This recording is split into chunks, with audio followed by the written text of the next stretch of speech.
Alors, ceci est le module 6 concernant le dernier sujet à l'agenda pour le cours de ce soir, qui est sur les contrôles sur la base de données. Alors, je vais passer quelques minutes là-dessus pour expliquer plus en détail la nature de chacun des contrôles, puis vous donner certains exemples de quoi il s'agit. Alors, le premier contrôle que vous avez sur le document que je vous ai remis sur Brightspace concernant les contrôles de base de données mentionne, on dit une personne au sein de l'organisation doit avoir la responsabilité de la base de données. Alors ça, c'est essentiel que cette responsabilité-là soit assignée à une personne spécifique. Cette personne-là, normalement, on va l'appeler l'administrateur de la base de données. Les responsabilités principales de l'administrateur de la base de données, c'est d'abord de s'assurer de l'intégrité de l'information qu'on va retrouver. Alors, l'administrateur de la base de données, conjointement avec les utilisateurs, va devoir déterminer d'abord le genre d'information qui va devoir être inclus dans la base de données. L'administrateur de la base de données est aussi responsable de s'assurer de la documentation de la base de données, c'est-à-dire d'expliquer de façon détaillée, de façon narrative, le genre d'information puis le détail des informations qu'on va retrouver. L'administrateur est aussi responsable de mettre en place ce qu'on appelle les mécanismes d'accès, c'est-à-dire déterminer qui a accès à l'information dans la base de données et aussi les niveaux d'accès. Alors, est-ce que c'est quelqu'un qui peut uniquement visualiser l'information ou peut aussi entrer des données, modifier, faire des retraits d'informations, etc. Alors ça va devoir être déterminé par l'administrateur. Puis finalement, on dit l'administrateur de la base de données est aussi responsable de s'assurer de l'intégrité des données dans les cas, par exemple, où surviendrait un sinistre. Alors là, on revient à notre fameux plan de continuité. Alors, l'administrateur de la base de données, sa responsabilité principale, ça va être de s'assurer de l'intégralité de l'information lorsqu'il y a des transferts qui se font entre l'entreprise et le centre de données externe. Alors, s'assurer que toute l'information est transmise et ce, en temps opportun. Alors, encore une fois, dépendamment de la sensibilité de l'information des entreprises, dans certains cas, ça va être fait de façon quotidienne, dans d'autres cas, ça va être fait de façon en temps réel. Okay? L'autre contrôle que vous avez dans le même tableau, chaque élément d'information de la base de données doit avoir un seul propriétaire. Alors, ce qu'on veut dire ici, c'est que l'information que vous allez avoir dans les bases de données, normalement, va être utilisée par plusieurs utilisateurs. Alors, un exemple concret, si vous avez une base de données qui contient toute l'information au niveau des clients, les contacts, les adresses, etc. Alors, il y a plusieurs groupes à l'intérieur de l'entreprise qui vont souvent avoir à accéder à cette base de données pour transiger avec les différents clients, alors qui peuvent être communs pour plusieurs groupes à l'interne.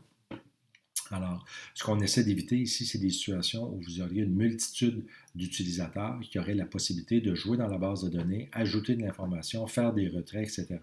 Alors, si vous permettez ça, il est fort probable que vous allez perdre le contrôle au niveau de la base de données et vous allez vous ramasser avec de l'information qui est complètement erronée, beaucoup de duplicata, etc.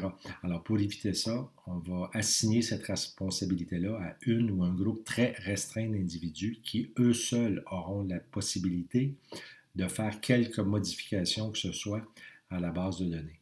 En même temps, ça va permettre d'assurer aussi une meilleure uniformité sur la façon d'entrer l'information dans le système. Alors, juste un exemple concret à ce niveau-là. Si vous avez entré le nom d'une entreprise, alors il y a un format qui va devoir être prescrit par l'organisation sur la façon d'entrer l'info. Souvent, vous allez avoir des entreprises qui vont pairer avec un nom en anglais, en français, qui vont être des entreprises limitées, incorporées, etc. Alors, des entreprises qui ont des opérations à travers le monde. Alors, il faut établir des formats ou des protocoles sur la façon d'entrer l'information. Si on fait affaire avec une institution financière, alors quelle adresse on va rentrer dans le système, par exemple pour la Banque Royale? Est-ce qu'on va entrer le nom et l'adresse du siège social? Est-ce qu'on va entrer le nom des succursales? Alors, il y a un paquet de situations comme ça qu'il faut définir au départ. Alors, l'avantage de les limiter à un groupe restreint, c'est qu'on va assurer cette uniformité-là. Troisième contrôle, on dit l'organisation doit faire en sorte de ne pas dépendre d'une seule personne en ce qui a trait au système de gestion de la base de données.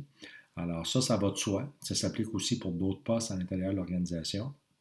Mais ce qu'on dit ici, c'est qu'il devrait toujours y avoir un backup ou une personne qui a les compétences pour assumer le rôle d'administrateur de la base de données au cas où il arriverait quelque chose à cet individu-là ou que la personne tout simplement quitterait l'entreprise. Alors, il faut avoir une personne à l'interne qui est capable d'assumer cette responsabilité-là rapidement. Alors, il faut s'assurer au niveau des procédés de contrôle, de formation, etc., qu'on a du personnel qui peut agir comme backup dans ces situations. Quatrième situation, on dit la validation des données à l'entrée doit être renforcée du fait que plusieurs usagers peuvent avoir accès à la même information. Alors, ce qu'on veut dire ici, c'est qu'encore une fois, vu que l'information dans les bases de données va être utilisée par plusieurs personnes, plusieurs groupes, si on fait des erreurs à l'entrée, c'est évident que cette information erronée risque d'être utilisée par une multitude d'individus à l'interne et risque de prendre des décisions peut-être qui ne sont pas appropriées. Alors, pour éviter ça, on va vouloir s'assurer autant que possible que l'information qui va être entrée au départ va être validée ou, en d'autres mots, qu'on va s'assurer de l'exactitude de l'information. Alors, pour ce faire, il y a différentes méthodes. Souvent, le système va avoir ses propres contrôles d'incorporer dans le système pour identifier des erreurs à l'entrée des données. Souvent, ce qu'on va vouloir faire, c'est utiliser des écrans qui vont être très user-friendly, dans le sens que ça va être très facile pour l'utilisateur de voir quels champs sont requis. Si on manque ou on oublie de remplir de l'information dans certains champs, le système va nous l'indiquer automatiquement et ne nous permettra pas d'aller plus loin. Un autre outil important à ce niveau-là, ça serait aussi l'utilisation de manuels de procédure sur la façon d'entrer l'information dans le système. Alors, tout ça devrait minimiser les chances de faire des erreurs à l'entrée des données. On peut aussi avoir une double vérification par du personnel, encore une fois, pour des données plus critiques. Le cinquième élément, on dit l'accès aux éléments d'information de la base de données doit être limité par l'utilisation de sous-schémas. Alors, ce qu'on veut dire ici, c'est qu'encore une fois, vu que l'information va être utilisée par différents groupes, ce ne sont pas nécessairement les différents utilisateurs des différents groupes qui vont avoir tous les mêmes niveaux d'accès. Alors, on pourrait dire tel département va pouvoir visualiser l'information.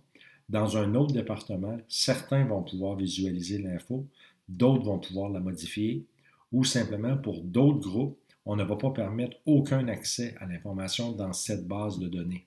Alors, c'est ça qu'on appelle les schémas.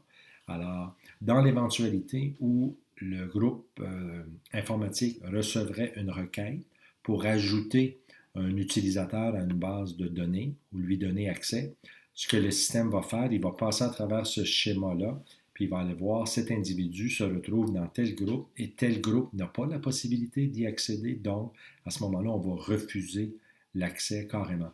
Puis à ce moment-là, si la personne en a vraiment besoin, pour des motifs valables, il va falloir aller chercher des autorisations requises. Alors, tout ça va se faire via l'utilisation de schémas internes. Le sixième point, on dit la programmation doit faire en sorte que lorsqu'un usager a accès à un ou des éléments d'information de la base de données pour une mise à jour, personne d'autre ne puisse y avoir accès simultanément pour le ou les modifier. Alors ça revient un petit peu à ce qu'on disait tantôt, limiter la responsabilité de modifier l'info dans la base de données à une personne ou un groupe très limité d'individus. Ce qu'on veut dire ici spécifiquement, c'est lorsqu'on fait des modifications à la base de données, il n'y a pas personne d'autre à ce moment-là qui devrait y avoir accès. Alors normalement, quand il y a des modifications qui sont en cours, on va geler l'information sur le système pour ne pas forcer d'utilisation erronée. Une fois que les modifications ont été faites, le système redevient actif, à ce moment-là, on avise les usagers que maintenant, tout est en ordre, puis on peut y accéder. Alors, normalement, ces mises à jour-là vont se faire le soir. Alors, on va aviser les employés, par exemple, pour telle base de données, l'information ne sera pas accessible, disons, entre minuit et 8 heures demain matin. Alors, dans la majorité des cas, ça ne crée pas de problème. C'est pour ça, souvent, qu'on va faire ça en dehors des heures normales de travail. Le septième élément, on dit le niveau de contrôle sur chacun des éléments d'information de la base de données doit être proportionnel à son utilisation la plus critique. Alors là aussi, encore une fois, on fait référence à qui va avoir accès à quelle information dans le système. Alors, dépendamment des niveaux d'autorisation, on va donner des mots de passe qui vont être gérés par l'administrateur de la base de données. Et ces mots de passe-là vont donner des accès plus ou moins limités. Alors, tout ça, encore une fois, va être géré par le ou la même individu. Puis le dernier point, on dit un journal du système de gestion de la base de données doit être créé et conservé.